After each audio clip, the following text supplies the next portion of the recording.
Welcome to the Beyond Atheism podcast with me, Nathan Alexander, and my co-host, Todd Tavares. Moving beyond questions of God's existence, this podcast asks what atheists should be doing next in a godless world.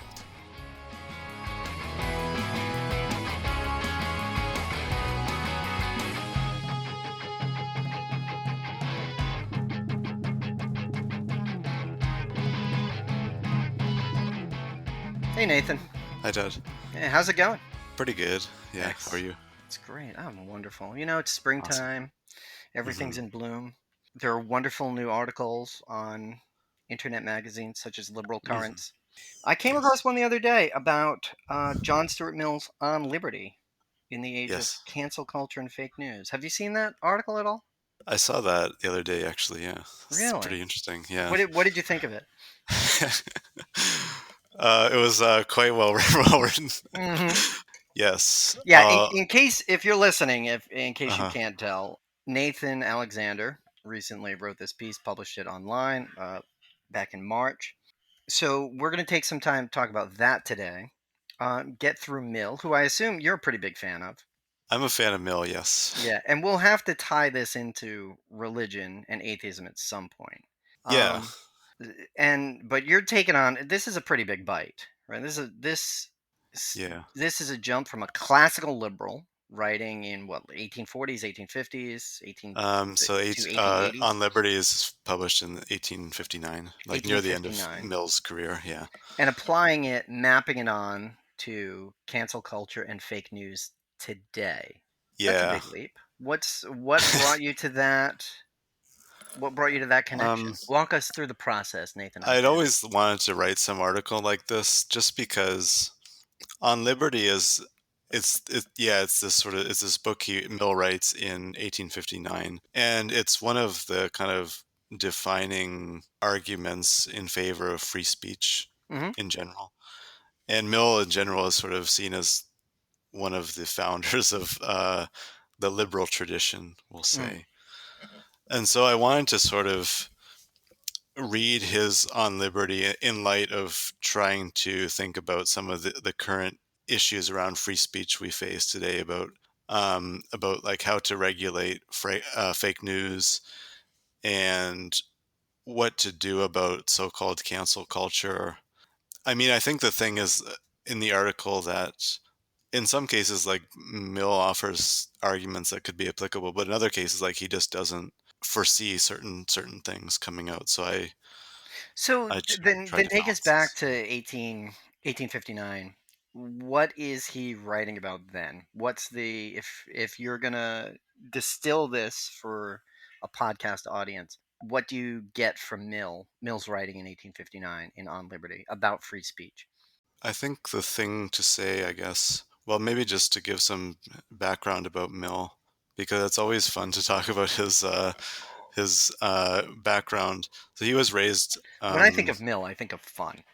That's the big thing.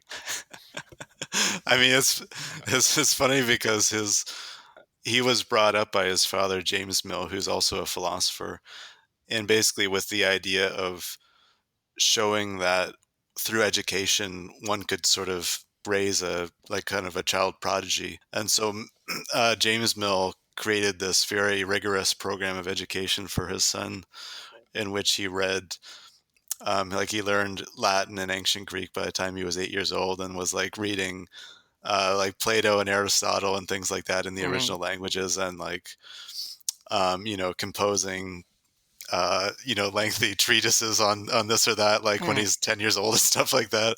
I mean, yeah, it's And that worked out perfectly for him, didn't it? he was totally normal and totally well adjusted. I mean, I mean, it's definitely like if I don't have kids now, but if I have kids, I'm definitely gonna give them the same education Oh as God, I hope that Mill had a complete breakdown. He totally snapped. yeah, Yeah, I mean it's oh God, yeah, terrible. So yeah, close to doing it though, right? It seemed perfect. yeah. I mean, it's interesting. I think it's a really interesting, like, to read his autobiography, because he does, by the time he's around 20, basically he was raised to be kind of a philosopher and a reformer, Mm, like his father. But then he sort of had this idea in his brain, like, okay, if every sort of reform I want happens, would I be happy then? And mm, then he realized the answer was no. So then, like, he pretty much fell into a depression that lasted some time, and eventually kind of came out of it by reading poetry and things like that. Which is like basically he he realized that there was sort of more to life than God, his life sounds like a Smith song. Oh God, everything I wanted. It wasn't meant to be. I just read poetry. Oh, yeah. come on. All right. So anyway, so what does he come up with? What's in this? I think this is the big one for him, right? On Liberty. On Liberty. Yeah, like he wrote some other. He wrote A System of Logic was another bigger thing, but I think on Liberty is the one he's best known for, and that's still probably the most read today. So it's sort of a general defense of freedom of speech, and just freedom in general, I should say, and liberty in general. I think like with why it's important, I think for like contemporary issues about allowing kind of a wide range of what can be debated. Well, basically, it's also maybe important to say like it was an argument against. It wasn't just against government censorship, but also against social censorship. Yeah. So it wasn't, obviously he thought like government cracking down on liberty and things was bad, but there was also this danger of like society ostracizing individuals for views that they held. Yeah. So And yeah. this is also a work that it's kind of difficult to overstate the impact it's had on our lives, even if we don't know it. It's pretty shocking conceptually. So the thing with his point of liberty itself and the way Mm, he defines it is it's freedom from, which if you're an that's true. American, Yeah. this is very much the world you live in. It's freedom from restriction. So it's not a positive freedom. The way we can think about it is like positive freedom is the ability to take a bus or a subway or having a car, right? Having a car as a teenager is this idea of freedom. But that's not what we're thinking about. He's going in a different direction, which is liberty, which means like no one is going to stop you. So this idea that you need a car to get around, that's not liberty. Liberty is that you are able to go.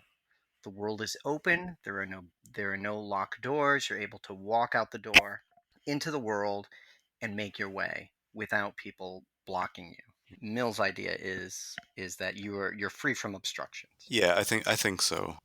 That's the thing. Like he wanted to, yeah, provide for kind of maximum freedom. I think the thing is, it's sort of to take it to this like his utilitarian ideas. So utilitarianism wants to maximize happiness and minimize pain or whatever.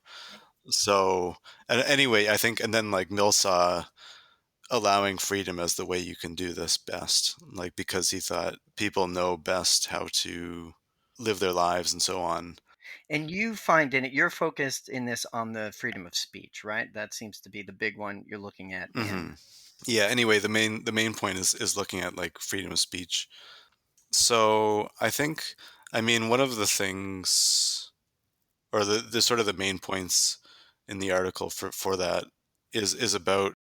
I mean, it's sort of obvious that if you allow for maximum ability to speak for people, that the chances of coming upon the truth are highest, so that people, if they're debating things and so on, like a society could coming towards truth is seems more possible. And so Mill thought that was a good thing. But the interesting thing, like even if arguments were wrong or false, nonetheless, like he wouldn't want to censor them because he made the argument, and I think it's maybe the more interesting argument, that like if you don't know why you hold a particular view to be true, then you're just sort of holding it as a, he says, like a prejudice. And I think there's something to that. Like it just forces you to know the arguments for why certain things, why you believe them to be true, basically. But anyway, one of the kind of the things I raised in the article is I think there's a lot to that argument, but then, in the case of, say, like, white supremacists or something, and they want to keep debating you or something about why mm, non-white people are inferior or something. I mean, like, basically the question I sort of asked is, like, how often are we meant to debate these people? Anytime a white supremacist pops up, that we're forced to go, like, enter into debate with them or something.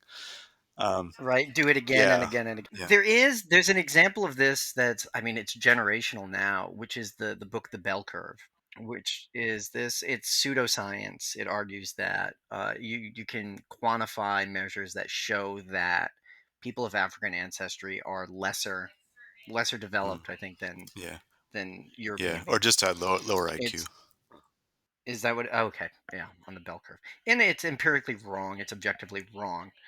The reason it and so this has come up as part of the cancel culture debates, but the reason that Mill would give and the reason that people do give for why it ought to be discussed is it gives you the opportunity to debunk it, Yeah, that's true. right? When you're confronted with it and you're in a room with other people and everyone's saying this is obviously wrong, that's a powerful thing. We need to have that opportunity. Yeah, Right. I mean, yeah. I think that's Mill's argument. That, like, we can learn more about, if you hold racial equality or something, like, you learn more about your that view, and if the view is strengthened when you debunk something like the bell curve. Um, but yeah, I mean, it does raise the question, like, how often are we really needing to debunk this? And I don't think, Well, how do you think that that is something worth holding on to then? yeah, Not to give the whole article away, but let's uh, give the whole article away, Nathan. Are you getting paid for per view on that no, page? no, unfortunately No, not. then okay. Let's Yes, by the way, spoilers, you yeah, guys. right, yeah. Yeah. um, I don't know. I'm not really sure. I mean, it's a difficult issue. I guess I don't think I really come down in like a solid position on that one. And I don't think Mill does either necessarily. Like, or maybe he just doesn't. I think one thing he really doesn't anticipate is kind of like bad faith actors, or doesn't quite Right. anticipate it to the extent that it's a problem today. All right, so wait, let's go over it again for a second. So this is something where it's maximal liberty, right? So we want to. He's imagining a world if we're going to have this utility where everyone reaches the greatest happiness. What we need to do is have the greatest amount of freedom of speech. If we have the greatest amount of freedom of speech, we're still going to get garbage, right? We're going to get people who know what they're talking about. We're going to get good things. We're going to get honest disagreements. We're also going to get garbage. But the garbage has we should hear the garbage because for all these reasons, right? Maybe it's right. We don't know that. Or we get to debunk it, right? Or we know it strengthens our argument for the positive thing. All of these are good examples. But you're saying that there are you're saying, well, maybe. So what are the reasons why maybe that's not the case? I think I think the thing is that for Mill, probably it was the way he thought it was that the people spewing what might be garbage, like, to them, from their own perspective, they were speaking the truth. But I think the problem with, say, like, today, white supremacists and racists and so on, I mean, I think they'll just use cynical arguments and things like that. Like, they'll use debate as a way to legitimize, or to give the appearance that their positions are legitimate. And and I think that's a difficult thing, because when you actually do kind of debunk, or like debunk them, you give the impression that, like, this is kind of a legitimate view that people hold, and even though, like, such and such person would say it's wrong, nonetheless, like, there's another side who holds it to be true, and it gives the impression that there's some kind of debate. So I think, Mm. um, Well, give it. Tell us some more. What's a good example of that where it's either not a good, it's plainly not a good debate, or it's they're being deceptive. um, I mean, I'm not sure, like, off the top of my head, but I think that's what, like, a white supremacist tactic is, though, to, like, and I mean, even, well, even to make it, like, maybe less controversial, like the issue of like creationism could be something too that they they really want to get into, like creationists really want to get into debates with people who believe in evolution as a way to make it appear that like there's two positions here and they're sort of, you can choose which one you subscribe to or whatever. um Right? Yeah. The whole, I think the creationists called it like teach the debate, yes, right, or right? yeah, I think That there teach the was controversy or whatever, yeah. okay, Yeah. yeah. So yeah. When in actuality there wasn't. Right, right. There's a complete consensus. There's it's the evidence is overwhelming. There's zero evidence for their position, but they want to create this appearance that there is an intellectually defensible position, and therefore we can teach creationism in school, or at Mhm. least teach that evolution is wrong. Yeah, or like, yeah, to put in front of students like there are multiple positions that you could subscribe to or something. I mean, I see the value like in debating as sort of an intellectual exercise, debating creationists, because I do think Mill is right about you learn more about your own position by kind of addressing critiques from creationists and so on. At the same time, like you're legitimizing their view sort of tacitly by engaging in debate with them. So it's a kind of a puzzle, like how to sort of strike that balance. Yeah, and that's a really tough one because I'm not sure if it worked. And there are a couple other examples I can think of now, and without having an answer, think about it in exactly the way you framed it, right? Is this legitimizing a position that's complete garbage, or is it actually doing the things that Mill predicted and suggested, Mm, right? So if we consider the creationism debate, which, and we've seen lots of those, and some of them are kind of fun, although the creationists are always dull. The global warming, right. Yes, that's true. right? We've Hmm, seen hmm. this for years. And in the background, I think it was Exxon was sued for this. Oil and gas companies knew for Mm, years that their right. product was polluting. They knew it was responsible for global warming. They had some of the best data, some of the best models on what the effect actually was, but they were supplying garbage. They were paying think tanks to produce literature that muddled the water and made this fake debate where there was none. Hmm. Right? Like Yeah. they did that pretty intentionally. And I think anti-vaxxers are kind of similar, where they have very debunked science. But anytime this debate opens up, it just gets them more attention. So, I don't know of those three. I don't know if there are any cases where greater debate actually strengthened. I don't know. I honestly don't know. I would suggest maybe global warming, Mm, but the other two, I'm yeah. not sure. It's a really good question. I mean, the thing I think Mill really, maybe he didn't quite realize that in his view, probably he thought most of society is just earnestly seeking the truth, and if someone was found to be wrong, then they would just admit it. Like if someone else made a better argument, they would be happy to admit it. But obviously, that's not that's not how it goes usually. Uh, so yeah, it's a difficult thing. I think another thing is like how to actually regulate these debates. Like I think it would be wrong to censor, um, arguments like against, or like to sort of criminalize, say, anti-vaxxers or something.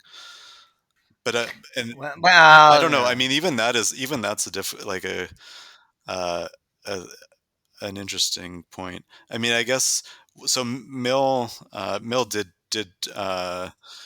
make this point in Law and Liberty later on, and he was said basically, if it's true that such and such a person is, like misstating their opponent's view deliberately, or like omitting key facts in their arguments, in that case, that would kind of, society should sort of condemn that way of arguing. but then he also said like it's hard to know though when someone is kind of being genuinely bad faith or if they're just confused. I mean, it's hard to know in that Yeah. case. Um, yeah. I mean, does he give any examples of when it's appropriate to shut someone down or shut something down? Yeah, so he does give cases of like prohibiting speech. And the interesting thing is yeah, that like he is known as like a like a strong liberal champion, but then he does give cases where we can shut down sort of speech. Anyway, like the examples he gives are when they instigate, well, he says some mischievous act. So his example is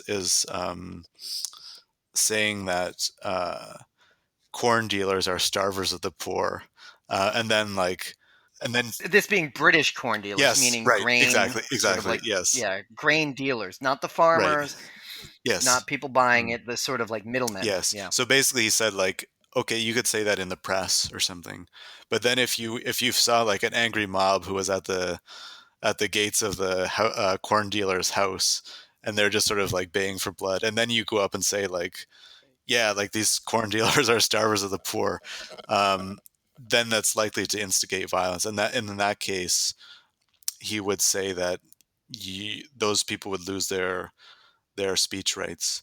Which, okay, and this is something that's very frustrating and something that I think contradicts his larger project because he is one of the things he's talking about is we need to rediscover truths, right? We need to allow everybody to say what they mean. We can't suppress facts. We need to have an open debate about these arguments. But if you go out and you say corn dealers are starving the poor, meaning these people are hoarding grain, Yes, right. jacking up the prices, and this was the historical example, and it had government protection, right? There's a lot of context to this story, Yeah. but if we just take this story for what it is, which is that someone is being greedy, they're hoarding something for profit at the expense of people, and it's literally starving people. He says at this point it's wrong to say, even if it's true. That to me a is a problem in his work, right? That you have to that on the one hand he's telling us you can never, we need this open discussion. We need to be able to find the truth. We need to challenge our preconceptions about the world. We need to face new facts and consider them logically in debate openly, but we can't. But there are some times where you just can't, you can't handle the truth. Hmm. It's really weird. Although, and the flip side of this though, because that his argument there is that you can't use this to incite violence, which I think is the larger point, Yeah. or the more specific point that he's trying to make in that case, is that even if it's true, you shouldn't use it to incite violence. So I guess for Mill, like this is where his idea of this called the harm principle comes in. Mhm. So Well, wait. Okay, oh, then give me a second. Those 19th century corn dealers. Oh, what bastards! Forget those guys. Okay, yes. Nathan, continue, Yeah. please. So basically, the harm principle that's formulated by Mill, I'll just quote him what he says. The only purpose for which power can be rightfully exercised over any member of a civilized community against his will is to prevent harm to others. So basically, the reason for prohibiting speech is because it's preventing harm basically to others. Yeah, so that's why he makes that argument. I think it's difficult too because yeah, I mean, say someone reads reads in the press about like reads a newspaper article about how bad corn dealers are, and then Hmm. they go out and like take yeah like take matters into their own hands or something. It's hard to say like where to draw the line, like when when you're inciting violence. I mean, I do think like the context matters, but it's also kind of a difficult line where to draw the line. I think. Yeah, yeah. So there's to speak directly to that. I don't know if you followed anything about QAnon, but one of their big claims, yeah, it's just a nonsense. It's not even a conspiracy theory because it's not a theory. It's just Right. endless nonsense.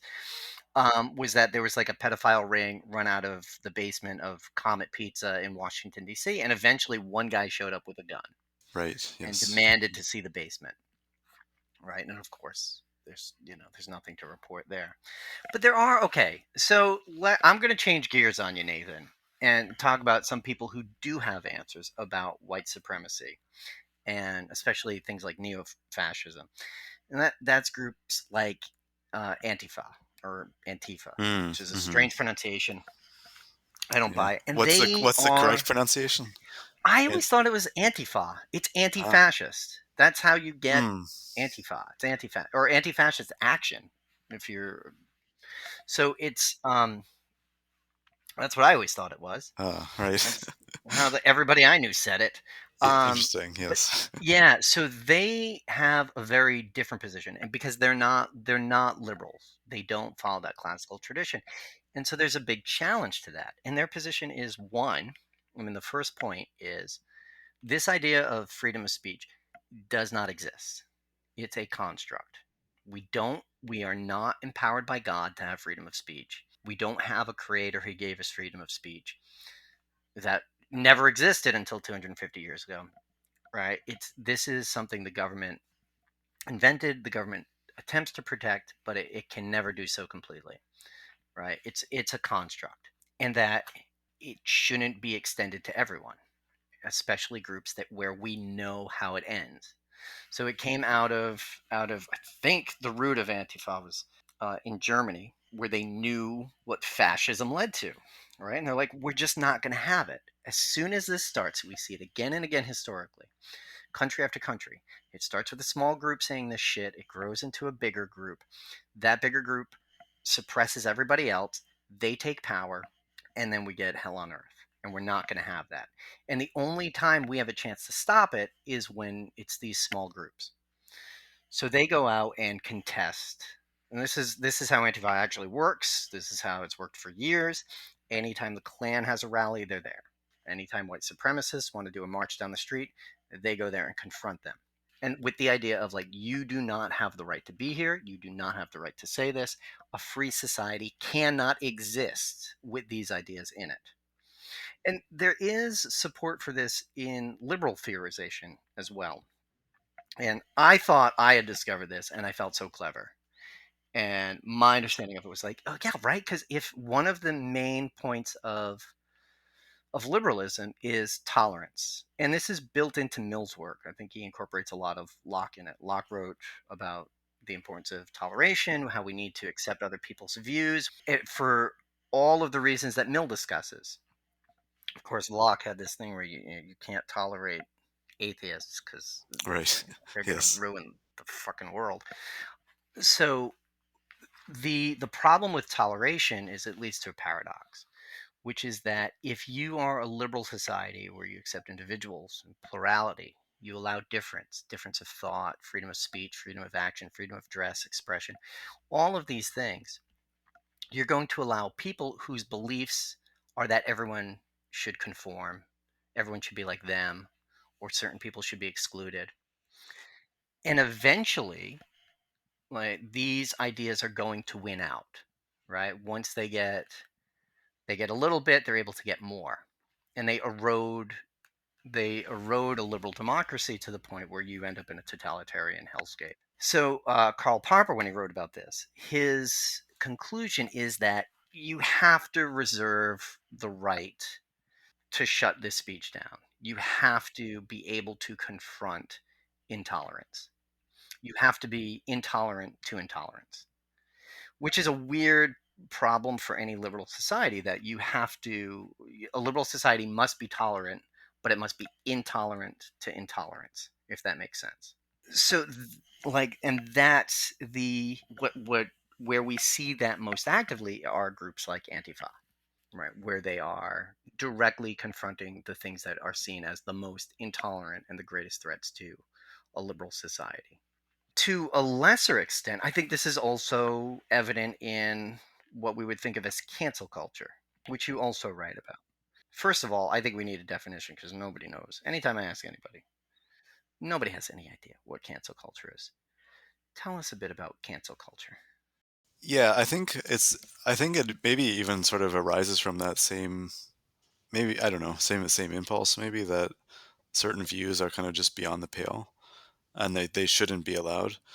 I think the thing to say about cancel culture is that it's sort of it doesn't have a clear meaning. I mean, some people say cancel culture is just bad people getting what's due to them, uh, Hmm. and others people say it's people who are unjustly punished for their speech or actions.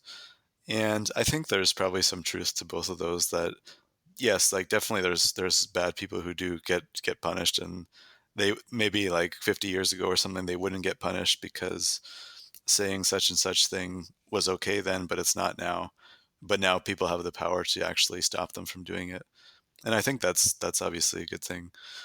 But I think there's obviously cases where it's more difficult because there is basically maybe people get fired from their jobs, or their reputations are seriously damaged for maybe things that they've said, but that are actually there. It's not proportionate, basically, to what they said or did.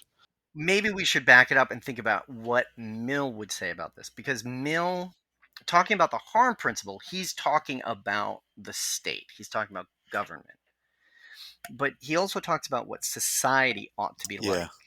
like. Hmm. So what ought society be like according to Mill?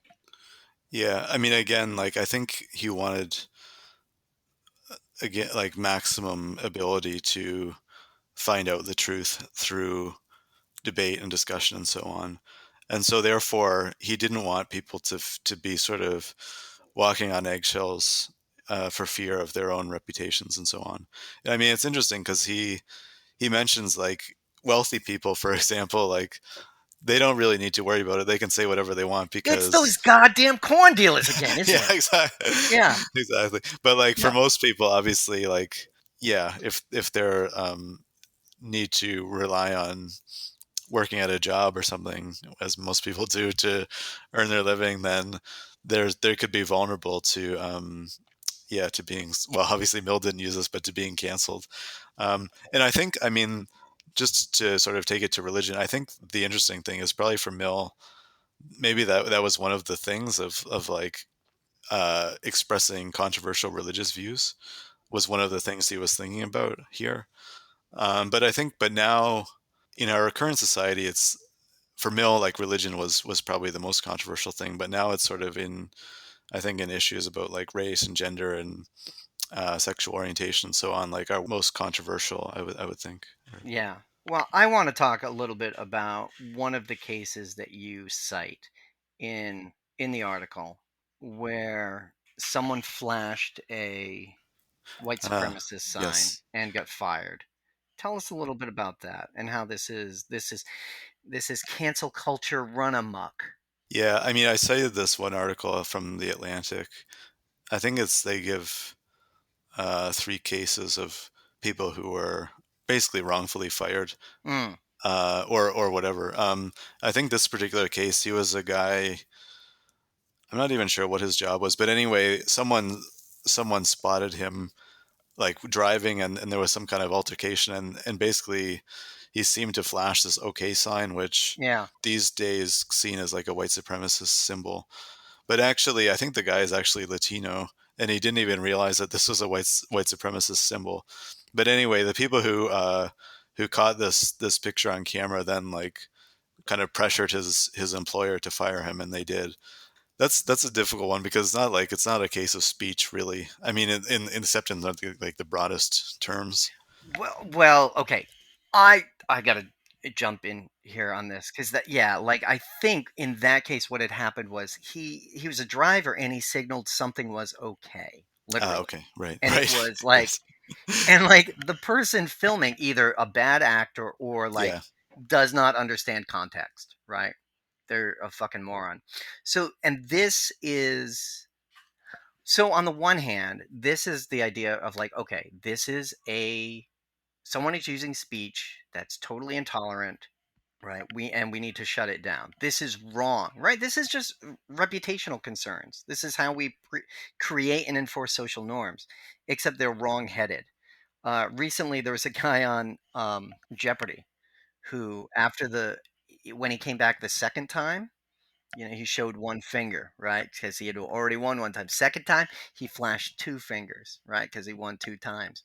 Third time, he extended his pinky, ring finger, and middle finger, right? And tucked his thumb and index finger behind him. And right, so when the camera was on him, he flashed that. And people shot him down for a white supremacist symbol, which tells you that they're idiots and they don't understand context, right? They know, okay, like I'm confused by what this could possibly mean in this situation. But in that case, it turned into a clarifying remark, right? Yeah, We're that's true. confronted with a symbol now that has very different meanings, and we can't tell it apart in isolation. We can't tell. It's like, is someone winking at us because they think we're cute, or because they told a lie, or because they want our attention? Like we don't understand the meaning without the context. And here, with the Jeopardy case, it allows us to get that context. And I think that these sort of reputational concerns, these this reification of social norms, which has been the part of the dominant form of cancel culture for the past few years, at least, has been really important. I mean, like, okay, here's an example of when that works the way it's supposed to. What I think of as cancel culture, when we canceled someone. I went out the other day. It's amazing. Nathan, have you been outdoors? Have you been outside? I was in I was in a restaurant. Oh, Crazy. wow. I know. Wow, yeah, that's crazy. And I was in the bathroom, and it was one of those bathrooms where they had the volume of the music cranked up for some reason. Right. Yeah. And it was an old song, and it was a song I love, and I started singing along, and it was PYT by Michael Jackson.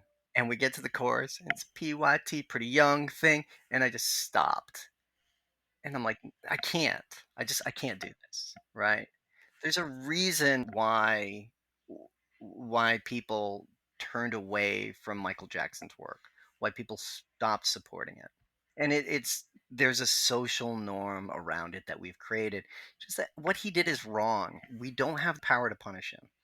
And it's the same with R. Kelly. People didn't have the power to punish him.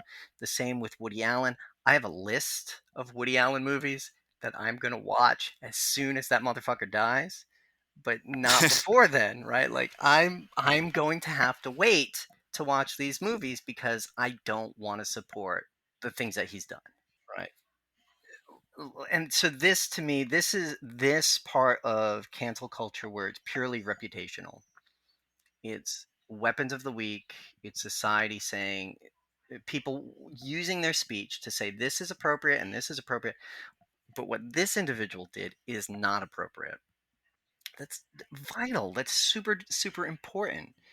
And I think it's been conflated with this employer power, which I think is a grotesque abuse.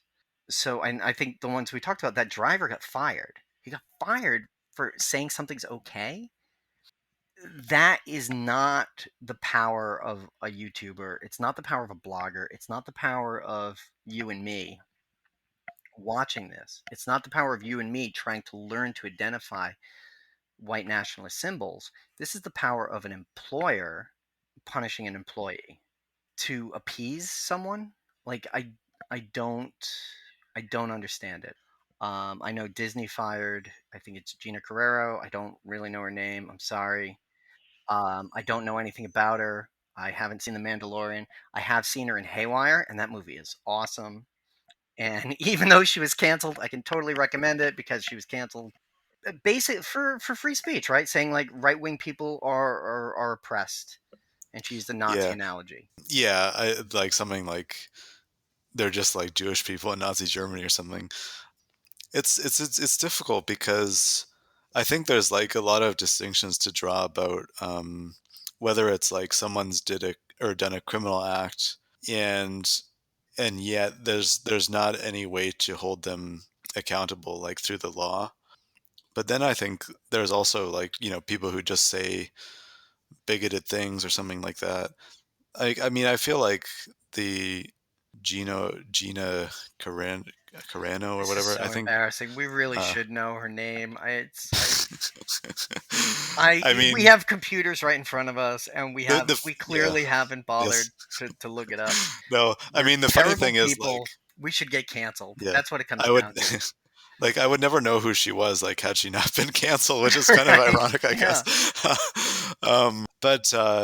But I think I have another kind of example, which maybe is a better one. I didn't cite this in the article, but basically, it was a couple of years ago. There was this guy who he had written like a young adult novel, and previously he had been involved in getting another young adult novel canceled for its like alleged racial insensitivity.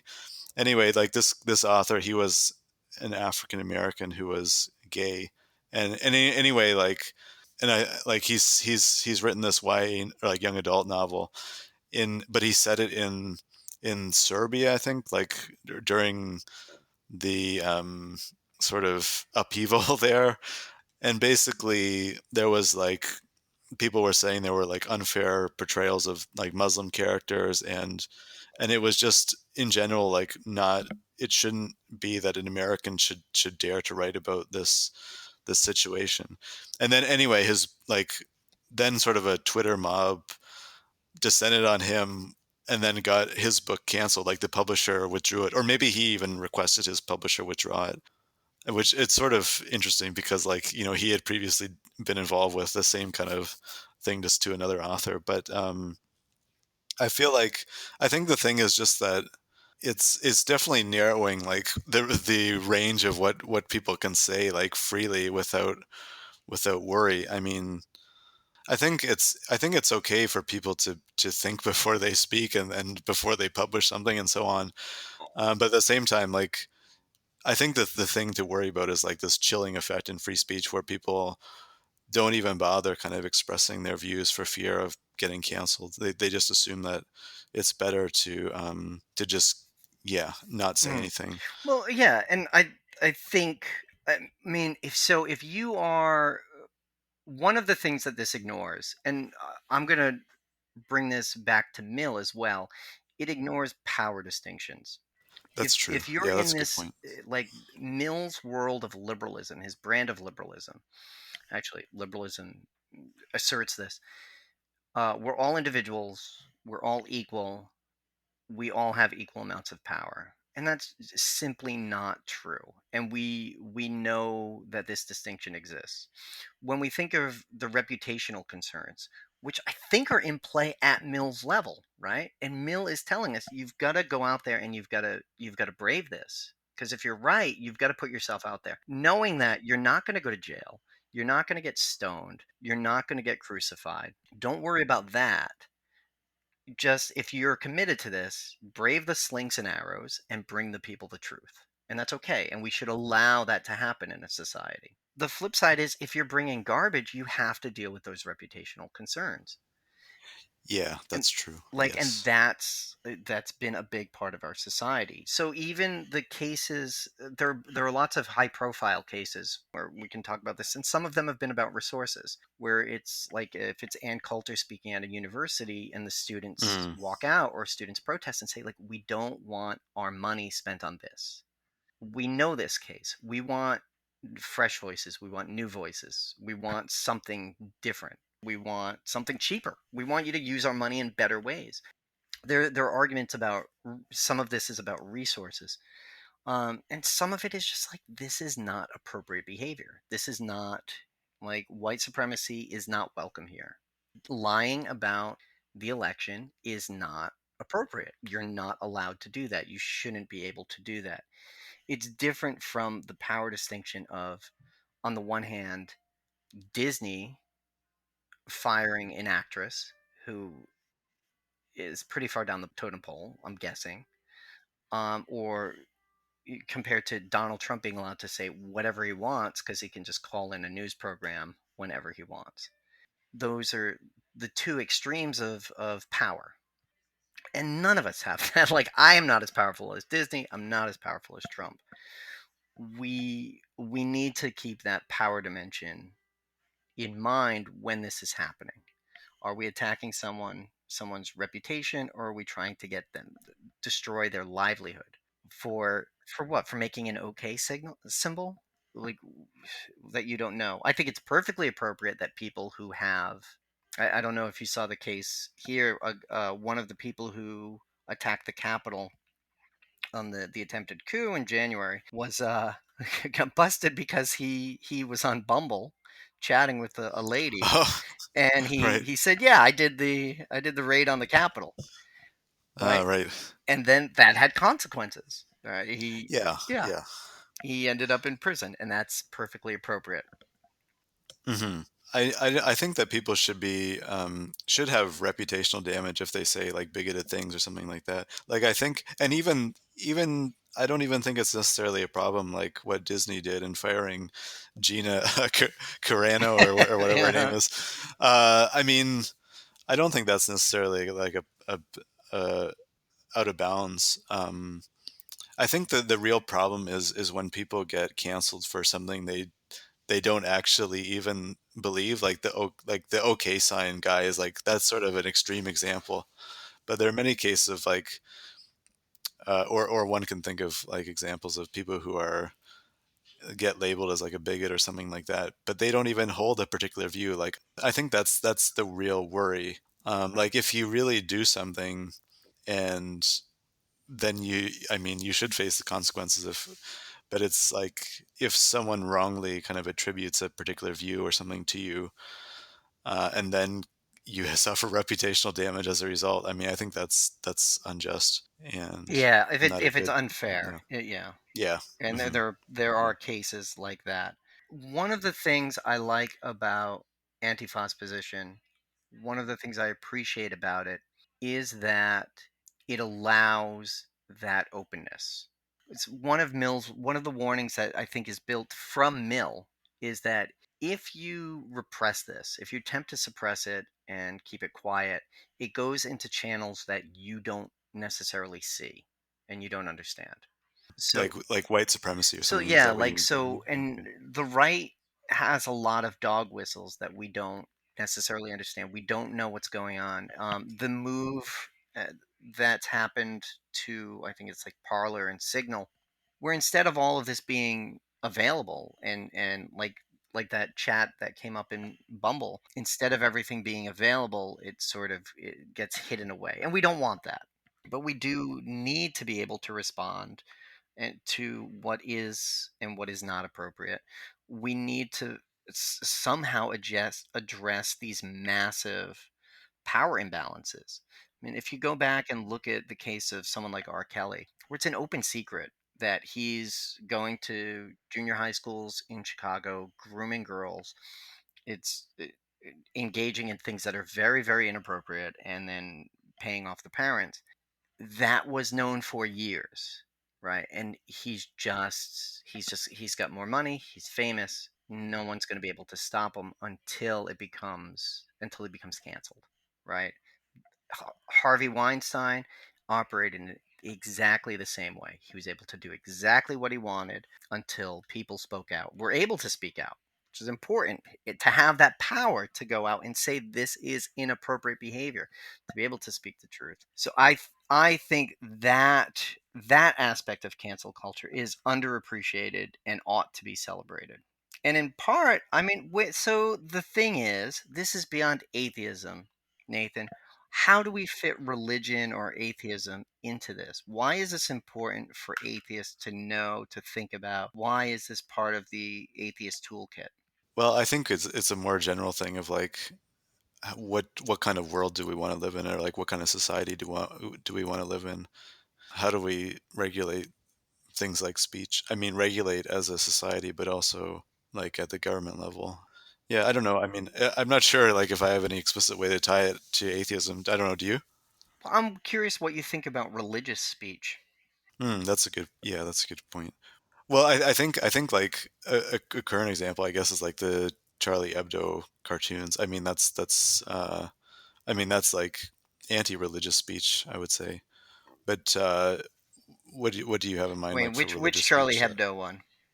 Oh, I mean, anyone, any of them. Oh, I any mean, yeah, right. well, Any of their covers. let's say Pick one. They're let's all say something like anti-religious. about. I mean, I know that there was others that are not about Islam, but I mean, like drawing cartoons of Muhammad or something like that, and how to balance that. I don't know. But I guess like there's the opposite thing of like religious speech. Like, what about regulating like a homophobic Christian speaker or something like that? Right. Is Yeah. that And is I that what mean, you're thinking I about? mean, I'm trying to think of immediate examples of when religious speech would be considered intolerable, right? Where it's just too harmful for society to hear. But ultimately, like, atheists are not that powerful. One of the things that we have to confront is that, I mean, this is one of the things that's changing, right? And this is something that we have to deal with, is that we're going we're making that move from that part where we only have reputational power, we only have sort of like that consumer level power where we can speak about social norms, right? Religion should not do this, religion should not say that, I'm not going to tolerate that in my personal life, I think this is wrong, blah blah blah. Two, as we become like the majority, which seems like it's happening, if we become majoritarian, that power can translate into the power of the state. Power of the state can translate into the power to suppress religious speech. And this is a reminder that we shouldn't do that, right? That there is value in having that speech be made, with the exception, right? With when is it intolerable? Hmm. Um, Yeah, that's true. right. And I think we kind of see this in things like the creationism debate, where it's, look, most people don't accept literal creationism. There's no way, right? But you've got to go out and you've got to do the work and you've got to talk and you've got to show people, you got to speak the truth as much as you can, even if it doesn't work. That's what religious people think. They think they have the truth. Uh, you mean someone who's a creationist? Yeah, I think that's probably their goal. I mean, just to bring it back to Mill, I think like he was always concerned about protecting minority opinions. And it's like in his day, obviously, the minority opinion he had in mind was something like atheism, or any kind of like really unorthodox religious views. But I Yeah, think well, I it's mean, yeah, unless it was about corn dealers, we got to save those bastards. yes. um, well, I mean, I don't think he was against criticizing corn dealers, just in the context of when like there was like a bloodthirsty mob outside their gates. Yeah, don't attack their house. Yeah, that's Yeah. true. Was like, oh yeah, but anyway, like I think it's true. Yeah, like eventually, and if the trend lines continue, that religious people will be in the minority, then sort of secular people are the majority, and then it is like a question of like how to, yeah, what to do. I mean, I don't think it would be good to, because atheists then had the power to like uh they shouldn't basically do what religious people did centuries ago of Yeah, you know that's a great point. Right. um but I mean, but then there's also a difference between like what gets taught in schools versus, I mean, like there are many things that one could be allowed to say in public, but then what gets taught like as part of the curriculum or something like that is an interesting point. And even yeah, like education's always a kind of a hot button thing because like children aren't fully formed Yeah, humans oh, yet. that's a totally different can of Yeah, worms. And we have to come yeah. back and revisit the harm principle someday. But I think that point that you just made is really good. Like the idea, like, just because you're right doesn't mean you just because you're correct doesn't give you the right to shut other people up. Yeah. I think yeah, and just to go back to Mill, I mean, I think that's something that was important, like because it kept like your sort of intellectual muscle strong to be able to even if you know you're right, like to nonetheless critique like people who disagree with you and so on. So I think that's something, yeah. Totally, Hmm. totally.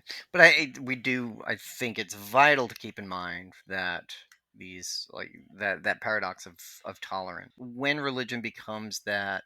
I mean, if it does, right? In those particular cases, you can make this argument maybe with things like ISIS and the Taliban. When that shows up in your society where you're supposed to be, tolerant, free speech, and all this, there's a limit there. Mill doesn't recognize that limit. Recognition comes later. There are plenty of arguments to say we do not need to tolerate things that are intolerant because it is too harmful to our society. And that's when things like Antifa, some aspects of cancel culture that are more reputational become vital to preserving an open society, a society that is as open as possible. Yeah. I mean, it's difficult because it's hard to know like what is truly counts as intolerant, such that it's so intolerant that you need to suppress it. I mean, that's where the kind of the difficulty is, I think. Well, I mean, you know what Mill would say about that. Probably probably that like it's You very just got to very hard. Yeah, I mean, you should tolerate pretty much everything. Yeah, I you got to think. Yeah, talk it out. You got to talk. You'll yeah, figure it out. Just listen to yeah, everybody's opinion about is yeah, that tolerant or intolerant. I don't know. yeah, Let's ask someone else. Let's yeah, all keep talking about it. yeah. Which I is where mean, he ends yeah. up. It's just like constantly talking about it and not really getting anywhere. It's That's really that. Yeah, that's true. But one example, like I give in the article, is like the American Civil War. So obviously Mill is British, but he's sort of watching this with interest, and he supports the like the northern side in the Civil War. He was not disagreeing with like using military force against people who keep others in slavery. I mean, and it wasn't like his answer to the Civil War wasn't that they like the North and South should just have a debating contest or something right. like that. Yeah. Like, so I think that's something too to keep in mind Mm, or to yeah. just to say anyway. Yeah. There's a point where you just gotta punch a Nazi in the face. That's it. Yeah. I think.